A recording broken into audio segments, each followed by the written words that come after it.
Okay, we check the materials. Equipment, tools. Okay. Okay, good morning. Good morning, sir. Good morning. Okay, welcome to our school. It is an integrated high school. And I am your trainer, Virginia Mendoza, and you are in the electrical installation maintenance. Ako may naliligaw sa inyo, na nasa HT, kamustahin ko sa amin sa electrical. Kayo po ay nasa institutional assessment ng electrical installation and maintenance. Okay? By the way, I am your trainer. I am Virginia Mendoza, and I am competent trainer in electrical installation and maintenance. So our school is Pulisan Integrated High School. So please stand up and please pray. Amen. So as I call the name, please stand in our attendance sheet. Herbert Polesa, present po. This time. Maris Ramos. Before we start, I would like you to answer this characteristic to find out what are the learning style you have. Then, after answering this, the training style characteristic, you need also to answer the self-assessment checklist. Para malaman natin kung ano na yung mga competencies na meron kayo at hindi nyo pa makukuha. Okay, so before we start, I would like you to orient about our training program. So our training program is we call CBT. So what is CBT? Our objectives or our activities will be lined up in this manner. First, I will discuss to you the qualification of our training. So in what qualification you are. So you are in electrical installation and maintenance. Wala kong naliligaw ha, lahat po tayo nasa EIM. Then, I will define the CBT. Second is I will explain to you the 10 principles of the CBT and the comparison between the CBT and the traditional teaching. And also, I will discuss to you the role, my role as your trainer, and your role as the trainee. And then, I will discuss also to you the our materials that we will use in this training, which is the CBLM, or we call the competency-based learning materials. So first, so what is CBT? CBT is a training delivery approach that focuses on the competencies development of the trainer as a result of the training. Malaki ang pagkakaiba nito tungkol sa approaches because during your formal school or in the secondary, you have the traditional approach. And then, dito sa atin sa TESDA, we are using the CBT approach. We are focused on the skills rather than the theory. So CBT is a competency-based.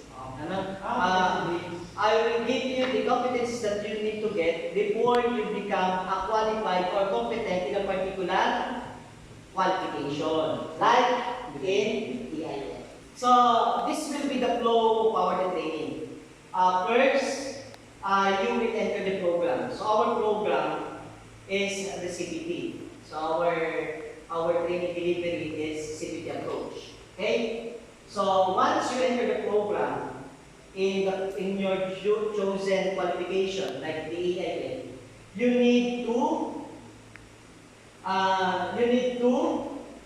undergo into different activities, like in our flow. Now, first, you as a learner, you need to select a competency in a particular qualification. And after selecting the competency, you will undergo into different activities like this one. So you need to review the learning package, you need to view materials like the CBLM or the PowerPoint presentations, and you need to observe demonstration of your co-learners and the demonstration of your teachers, and then you need also to practice your skills in our practical work area.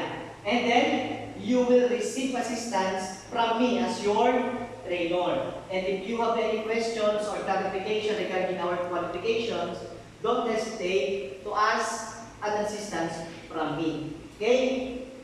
So after you go in that, so that the students or the learners, you as a learner should attempt the task. Then while you are attempting or demonstrating a particular skills, you need to observe your performances, and you will need to get your to have the grades from your trainer, and you need also to rate yourself in the performance task. And if you are nadaanan nyo ito lahat, you will undergo, you will get the satisfactory perform, if yes, and if you have not, if you have the competency been achieved, pag na-achieve na ninyo, kapag na-satisfied na ninyo yung competency at naka-yes, bababa kayo dun sa second sa second diagram natin, which is you need to complete all the competencies. And then if you complete all the competencies, you can now exceed the program. Kung hindi naman ninyo makumpleto, you will go back into selecting another competencies. Sa taas naman, if you are satisfied, you can go bababa ka na. Kung hindi mo naman na-satisfied si trainer doon sa performance, babalik ka naman doon sa review. So that is the flow. That is the flow of our training. First, you need to select a particular competency, and then kapag nakuha na ninyo lahat yung competencies, you will exit the program. And then you will, nasa sa inyo na yan, you will go into the national assessment to get the national certificate, or you will enroll into another qualification again, and you will enter again into the program of the CBT. So this is the workshop layout. Okay. So ang workshop layout ay tuturo ko ngayon. Okay. So this is our contextual learning laboratory, which you will conduct orientations and written examination on our works. Okay. So our next area is dito na. The quality control area. So this quality control area, dito natin i-check yung inyong mga work, yung inyong mga products, o yung inyong mga project-based output. Dito natin ika-quality control. This is our quality control area. And also, this is our resource learning area, which you will find our learning materials like the CBNM. So look, so ito yung mga libro natin, mga references, para dito nyo makikita yung ating lahat ng materials na kailangan natin to finish our competencies. So this is our practical work area, which you will demonstrate your skills. And I will also demonstrate to you a particular job or task that I will assign to you, and then you will demonstrate also your performance in this area. And this is we call the practical work area. So this is our institutional assessment area. This will be the area where I will assess you institutionally if you are competent in a particular competency. If not, you will go back into the review. Okay, this is our support service area. So this area is you will find the materials that you will that will support in your demonstration of skills. Dito makikita yung mga materials. Nakalakyan po. So, pero may password yan. Yan, this is our support service area.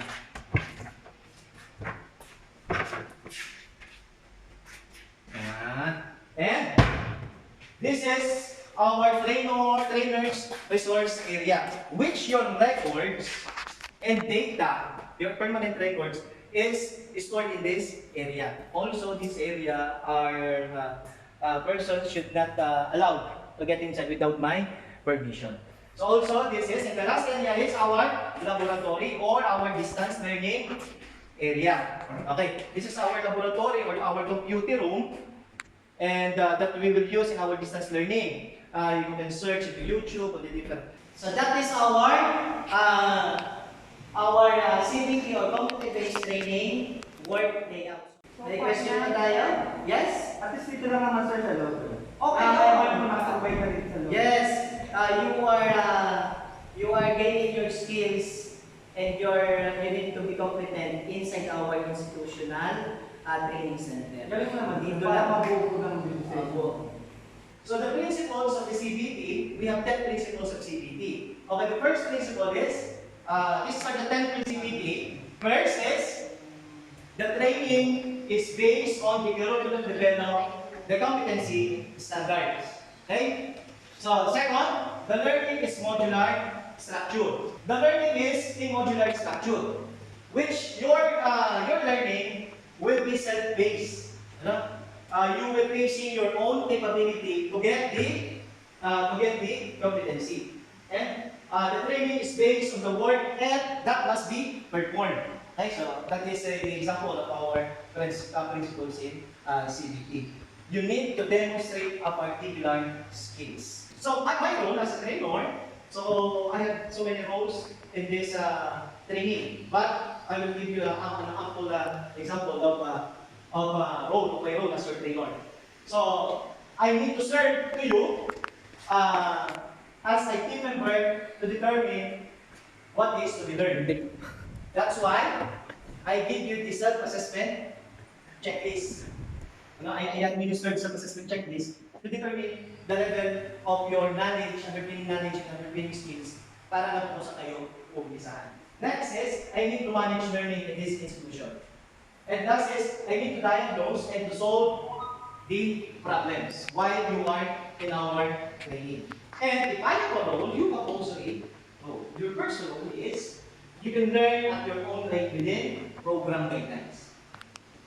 Pwedeng yung kaklase ninyo, naiiwanan ninyo, depende doon sa bilis ninyong pagkakatuto. For example, pwede nga si learner Herbert ay pwede nga sa practical work area na, while si Maris ay nasa contextualized learning laboratory pa lamang. Ibig sabihin, minamaster pa lamang niya yung underpinning knowledge, while naman si Herbert ay nandun na siya sa minamaster na niya yung underpinning skills.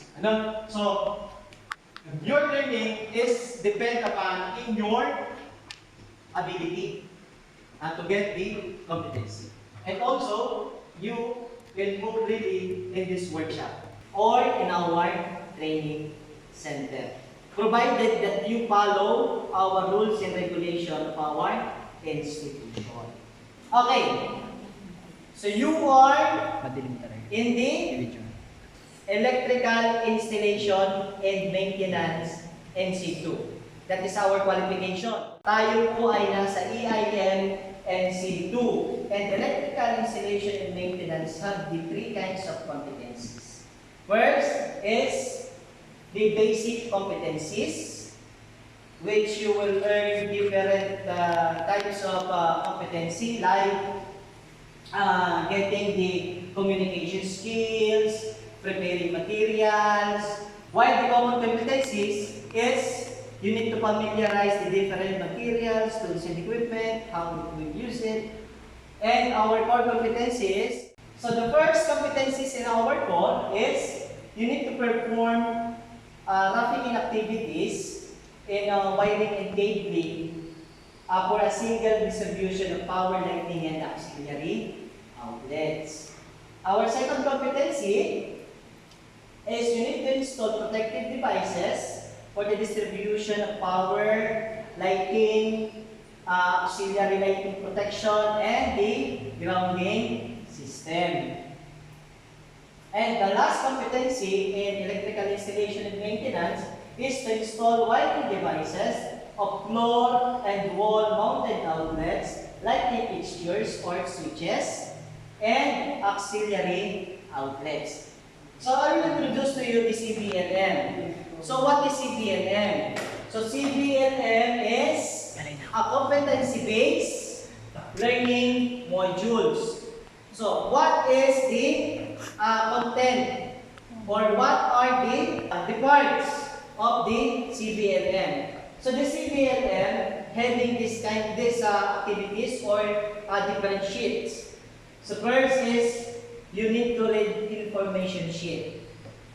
After you read the information sheet, you need to answer the self-check. And then after you answer the self-check, you need to compare your answer into the keto corrections.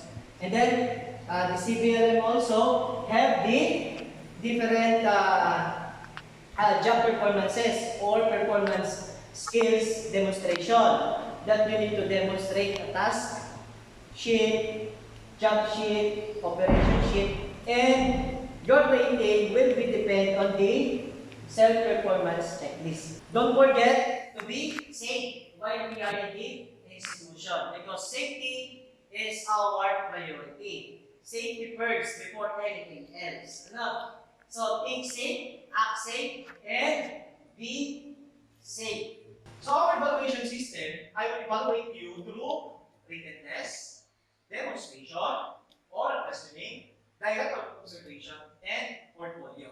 While the written test, the first thing is I will administer the test. To determine the level of knowledge you have. And then after all, when you are in the training, you will demonstrate your skills or a particular competencies that you need to get. Then, if you demonstrated and you get the satisfactory rating or you get the competent rating, you will undergo into the oral questioning. I, as your trainer, ako mismo yung magtatanong sa inyo to prove to me that you are the one who do the demonstration. And then, I have also a direct observation when you are demonstrating a particular skills. And also, the last is, you need to compile all your written words, outputs in a particular portfolio. That is the system that we will be using, evaluating you to finish this evaluation. Again, you will be rated through competent or not yet competent, or C for competent and NYC for not yet competent. What is the difference between the competent and not yet competent? So if I said to you that you are not yet competent or you are NYC, you are already competent, but it's not yet. You need to practice and to master a particular skills before you competent. That's why if you get the NYC, you need to work again to get the competence. So our monitoring tools we will use is number one, I will give you a trainer's record book. This is one of our monitoring tools. I will give you a trainer's record book which all the activities from the basic, common, and core competencies are listed. So after you get the TRB and you get the competencies, you done to the different activities in our TRB, you need to gain the signature of your trainer. And you will go into three kinds of evaluation system that we have. First, you need to go through the written test. And then after all, you will go to the oral questioning. And then you will demonstrate. If you are competent, I will sign and then you will proceed into another competencies. This is the use of our trainer's record. Another is, we will using progress chart. The list of all competencies, learning outcomes that you need to achieve. What the achievement chart are a list of competencies in core that you need to achieve. So you need to accomplish the two kinds of our monitoring tools. You need to finish all the activities. So that are our monitoring tools. We have the achievement chart and progress chart. So that's all for today. Thank you. See you tomorrow.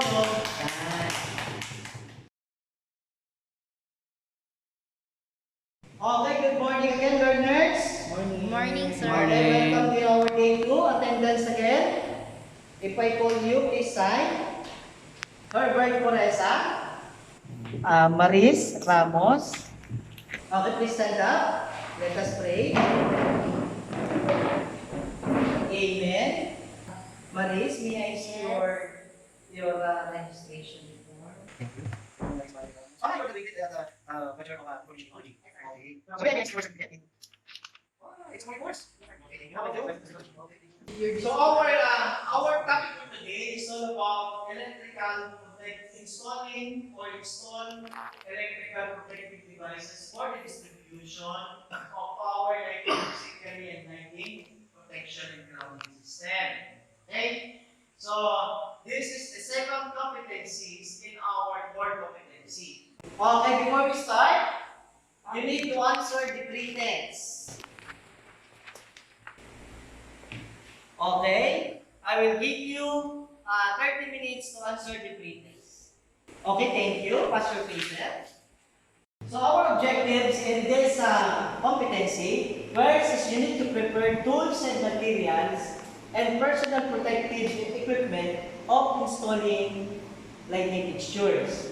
Our second objective is to perform installation of lighting fixtures. And you need to check the continuity and the connections of the lighting fixtures. So how to install electrical lighting fixtures?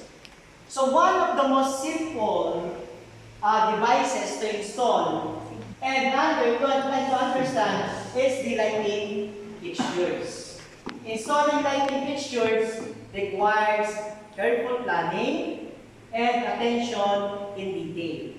Ay, hindi pwedeng magkamali. Kasi ako naman sa electrical, once na magkamali kayo, it's either life or property yung pwedeng mawala. Kaya lagi tayong mag-iingat.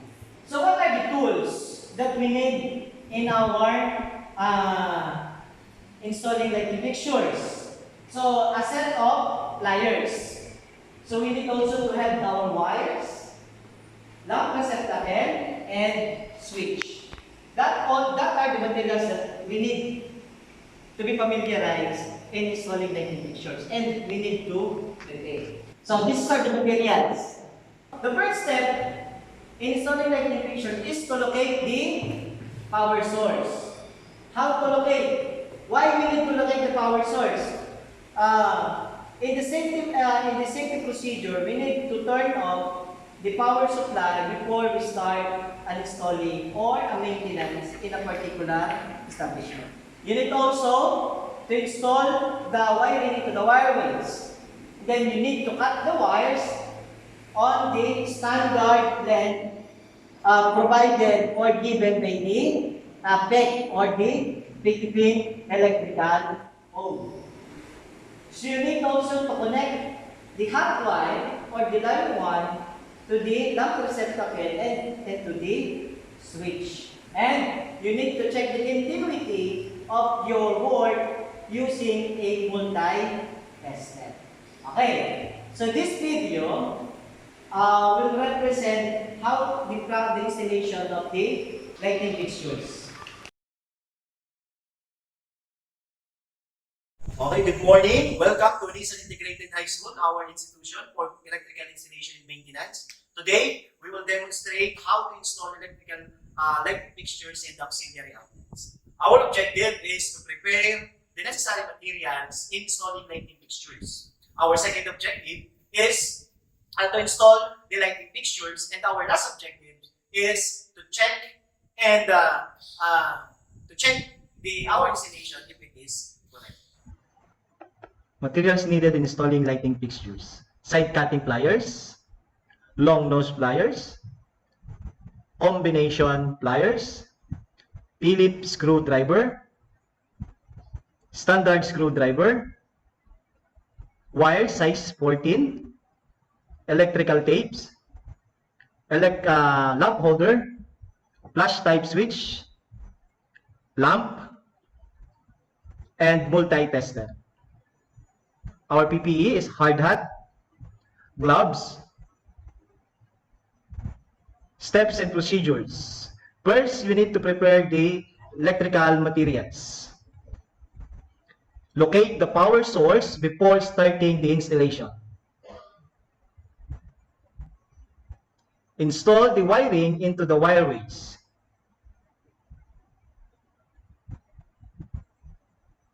Make sure that the wires have the measures approved by the OHS.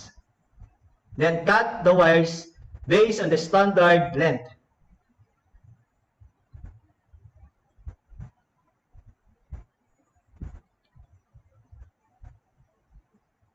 Then splice the wire.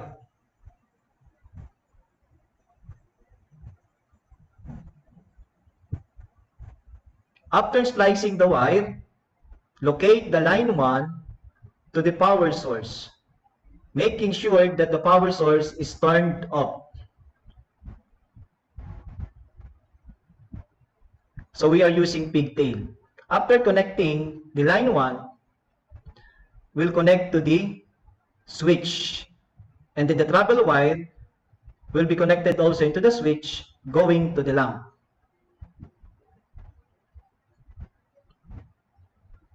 Then connect the line 1 to the lamp. Also, you need to connect the line 2 to the lamp using screwdrivers. Check the continuity of the connection using multi-tester.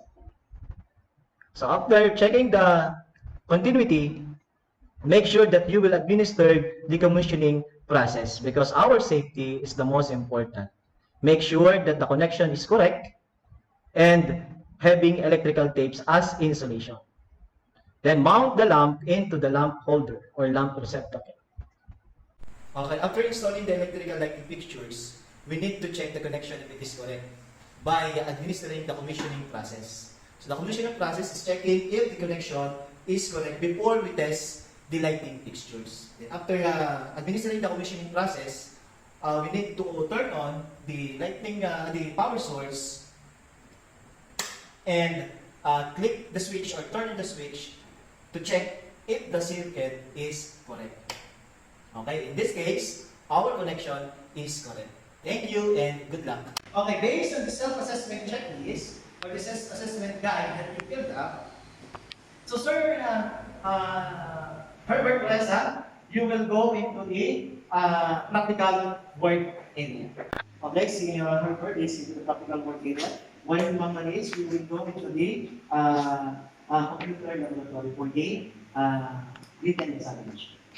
Okay, Mr. Mendote, here is your competency-based learning material.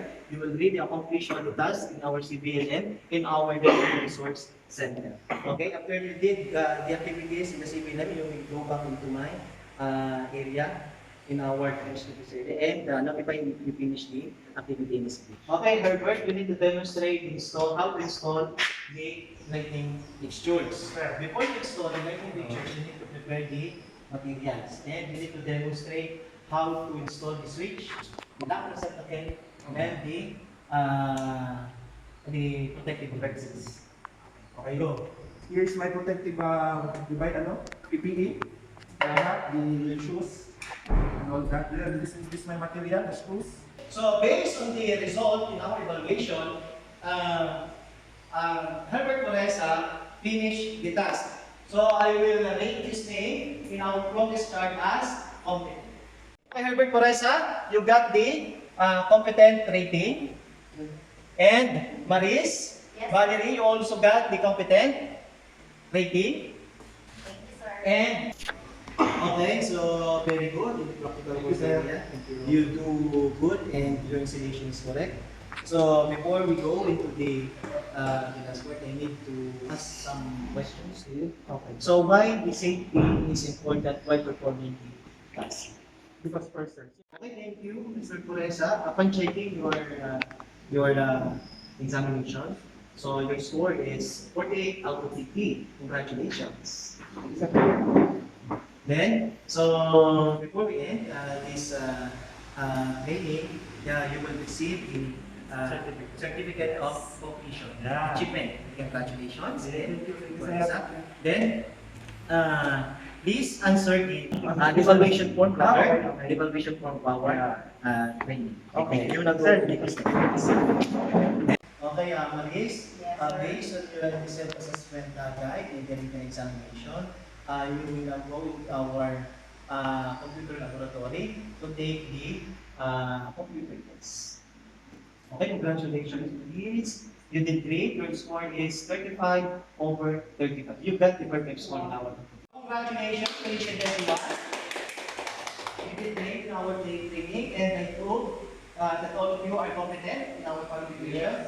You may now, here is your certificate of achievement in our qualification. You have graduated or finished our course. You may now apply for a national assessment. Thank you and congratulations.